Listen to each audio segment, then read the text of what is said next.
Hello, and thank you for watching this weekly AgWeather update brought to you by the Farm Credit Associations of North Carolina. All right, so we're into a new month. Let's do a quick recap of December and January. Now, we remember December as being very warm. Much of the South, the Mid-South, the Midwest, and along the East Coast were setting records, or at least having a top 5 warmest Decembers. That whole pattern broke in January, and now we've gone over much colder throughout the month of January. You can again see here the average temperature ranks by climate district. And one of the big reasons for that had to do with this jet stream pattern, which favored a very large ridge just off the west coast. So the flow came out and around this deeper trough that was anchored here over the Hudson Bay. That was how most of January the flow pattern set up in the jet stream. Really a lack of some sense of subtropical jet stream flow. We've missed out on that all winter. Now, I bring this up because in the forecast, the position of this ridge, I think, is most critical to the whole pattern. Yeah, we've had blocking in the North Atlantic, blocking way over here by Japan, but I think it's this ridge we got to watch most carefully. Now, of course, the beginning of February gave us a pretty massive snowstorm. Leading up to it, this map kind of here shows us the snow totals so far in the year through the end of January. February came in with a bit of a roar here, although that's usually what we say for March, right? But take a look. This was January at the end of it, and that's the beginning of February added on. So some major snows coming through parts of the Midwest. Now, we think about all of that because we think about the Midwest and the potential for drought, given that we've looked over the last 12 weeks and seen drought expand in parts of the plains, at least. In fact, let me just take you back here. The U.S. Drought Monitor released on February 3rd still shows about 75% of the country in some form of drought. Really, it's about 72%. And what we're keeping an eye on here is while our drought situation, for the most part across the state, has improved here in North Carolina, there are areas that have seen some problems as of late. We can also see that in the soil moisture values. Talking to a lot of Midwestern farmers, this is a major concern right in through here. Southern Wisconsin, look through Iowa, back to Nebraska, Kansas. All that heavy snow was east. It was all in through here, right? And as a result of that, we are just keeping a close eye on the expansion of drought. We'll come back to that in just a few seconds here in the midsection of the country. Now again, this is down to 40 centimeters. We're talking about 16-inch soil moisture depth. And remember, this is all modeled. This is not observed. We do see some drier pockets showing up here in the Carolinas, getting down into the coastal plain out of the Piedmont. But I'm not overly concerned about this right now. It's this broad area through here we got to keep a close eye on. And that's because the whole of winter so far has had a drier stretch in through here. This goes back to December 1st through February 6th. We can see that area showing up dry. So I want you just to keep an eye on all of that. The Ohio River Valley, much more active. We've helped erase some of our drought issues. And we also have to ask ourselves, well, where's the snow right now if it were to start to melt as we head eventually towards spring? And the snow water content, let's take a look at this. This is an area that normally has a lot of snow on the ground. And it doesn't have any from southern Alberta and Saskatchewan through parts of Montana, the Dakotas, Nebraska. All that heavy snow was in through this corridor. We're going to melt quite a bit of that, but just remember, there's not a lot of liquid water in snow. There's a 10-to-1 ratio on that, right? So we got to keep an eye on this situation for drought. Okay, we got that bigger picture out of the way. We're going to come back to it in a few moments. What are we at least dealing with in the next 10 days? Well, mainly the models have honed into a pattern for this midsection of the month of February to give us a big ridge doing something like this. So you end up getting Alberta clippers. See the green in there? And this tends to produce, as troughs kind of come around like this, a lot of convergent flow in this area. So that tends to give us better chances of coastal systems should they form. But if they don't, we tend to stay drier. You notice that not only it's for us, but you go west of us to the lower Mississippi River Valley, much of the Cotton Belt, and then the western United States under that ridge really just has no chance. Now, when does it break down? What does the new long-range data get to? Because I'm going to share that with you in just a few moments here. And do we have anything in the near term we should keep an eye out on? Well, in the very near term, we do have a winter weather advisory in this area, and that's for some light freezing rain early this morning here on Monday. Now, I'm recording this pretty early. I have to catch a flight. I'm going to head down to Florida to give a talk, so I'm the lucky one leaving Illinois to go to Florida. But before we go, just want to show you this. Let's bring this up a little larger here. This is about 8 to 9 o'clock this morning. So when you get kind of a little bit to the west of like the Raleigh-Durham area, up toward the mountains, you can see here that we could have a situation setting up for some light freezing rain. But by mid-morning, it appears, or really by noon, that most of that switches over to light rain. And that low, this weak coastal low here, it just kind of moves out throughout the rest of the day. Now, by midnight tonight into tomorrow morning, that's gone, and that front's off the coast. And you can see as we just play through Tuesday into Wednesday, we're not talking about much of anything. All the action's up here in this clipper coming through parts of Lake Superior. Now, I'm looking out at the end of the week. I've seen some of the models suggest that maybe at the end of this week, into the weekend, there's something. But let me show you how you get there. Let's go backward in time, okay? So this is this morning, okay? That thing moves on out, and we go over drier for much of the rest of the week. Little clippers, see how they just keep doing this? They're just going to keep missing us. So what are we watching for? There is the potential for a little shortwave to come out of the Gulf and run up here late this week. And should it do that, this would be, I'm talking Saturday into, it's really Saturday night to Sunday morning, Sunday midday. One of the model runs, the European, just has a chance for some snow in here. But I'm going to tell you how little we know about this system. I watched it all weekend. It keeps popping up in the operational runs, but the ensembles right now, that's where we run the model multiple times, is not keen on what it's going to be. So what I'm going to have to tell you today, because this is about a week out for us, is that I want you to watch it. I want you to keep an eye on that forecast for the end of this week. Really, it's the weekend to keep an eye out on this potential system. As I mentioned, the ensembles, what are the chances for snow? Well, this goes way past it. This goes all the way to the 17th. I'm looking at the chance for picking up a few inches of snow here, and it's very low. That means that we've seen a couple of the operational runs give us the forecast for the potential for a system on Saturday night, Sunday. But outside of that, it's not really robust and sticking just yet. The flow is dominated by that bigger, look at this. Can you see where the snow corridor is going to be? It follows the trough right here. So I'm thinking about it, watching it, but I'm not overly concerned about it.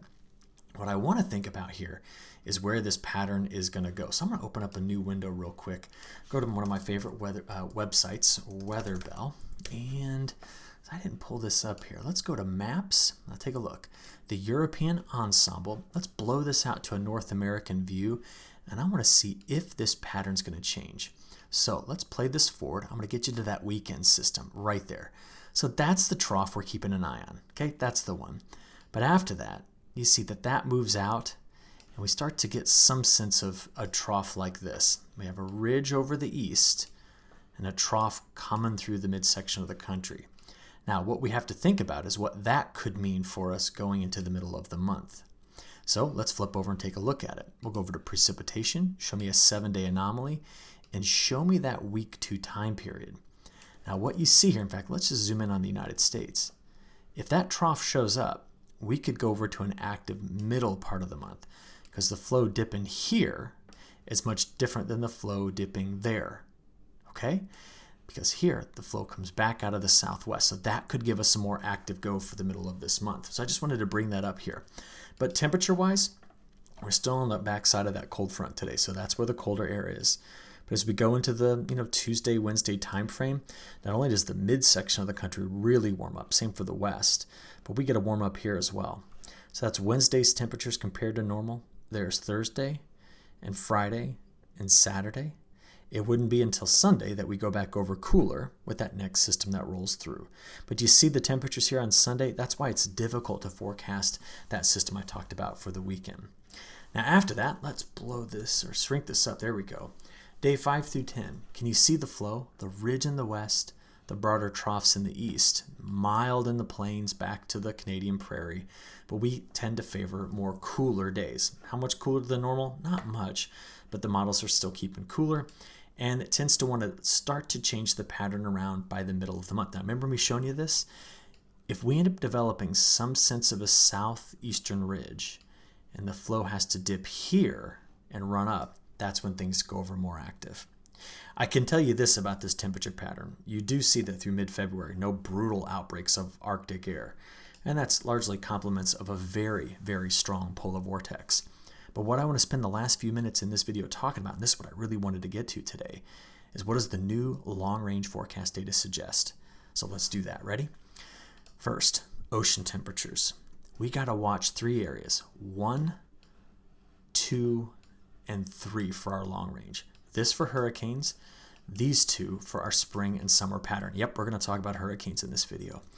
So we call this cold water here part of what's known as the negative phase of the Pacific Decadal Oscillation. This is part of La Nina, right? Now, that PDO signal, we've been observing the Pacific Decadal Oscillation for a very long time.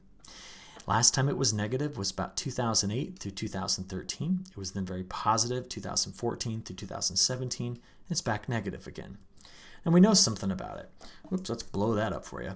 February to March, looking at precipitation, this whole area tends to be wet. We tend to have an active jet stream pattern that runs right here through this area. Our correlations with its precipitation are weak. We tend to be drier a bit farther to the west. That's the setup here when you have the negative phase of the Pacific Decadal Oscillation. And here's the reason why. The ridge that was over California likes to move out here. And the flow comes over the top of it and runs up like that. See that southeastern ridge? Now let's think about that. If our weather systems are following the jet stream, which they do, we get southwest flow, things get a bit more active. Now, thinking about this, let's add in the complements of what's going on with our La Nina. It's fading and fading very quickly. In fact, out there in the middle of the Pacific, look at these ocean temperatures. They're warming with time. And that's what we've been talking about and observing for a while. So what do we know about that? Well, if we push the La Nina over to the east by South America, that's what that means, we tend to be active in through here again. See these cooler colors showing up? Drier back to the west. So I think about all of that, and I come back to two things. The forecast models, the latest update from NOAA, at least, on January 31st, backed off on the drought development that was here. They pulled away from that. They've increased it in through here. See how we're kind of adding these two things up? What are they looking at for temperature and precip? Well, through the rest of February and into early March, you see what they're doing here? They're bringing that jet stream in and over, and then having it run up in this direction, and that's why we see this area favoring above average activity. I agree with what NOAA is saying in this case. It's also in the European model. See this? That whole region looks to be quite active. That would be the ridge backing up, the flow coming around like this more often than not. Their bias too dry here. It's too dry in that area, but this will be the region we got to watch for some drought expansion, that part of the cotton belt. Now, I want to come back to that La Nina for a moment because the brand new, this was just released over the weekend, the new forecast continue to show the La Nina fading through spring. Here's June, already back well into neutral territory with some of the forecast ensemble members bringing us into weak El Nino by July and August. And I've been watching this carefully. So we've talked about that La Nina, right? Look at what happens to it by the time we get into summer.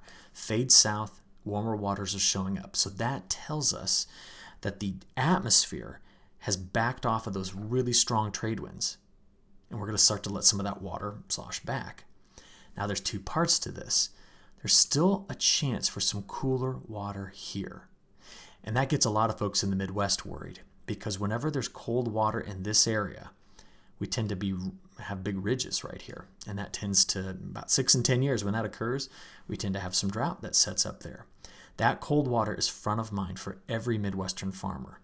Now for the East Coast, if that sets up, this is not a problem for us for drought. And if all of this fills in with warmer water, that pushes the risk of drought really far to the west. So we got to watch out for that. But La Nina is fading.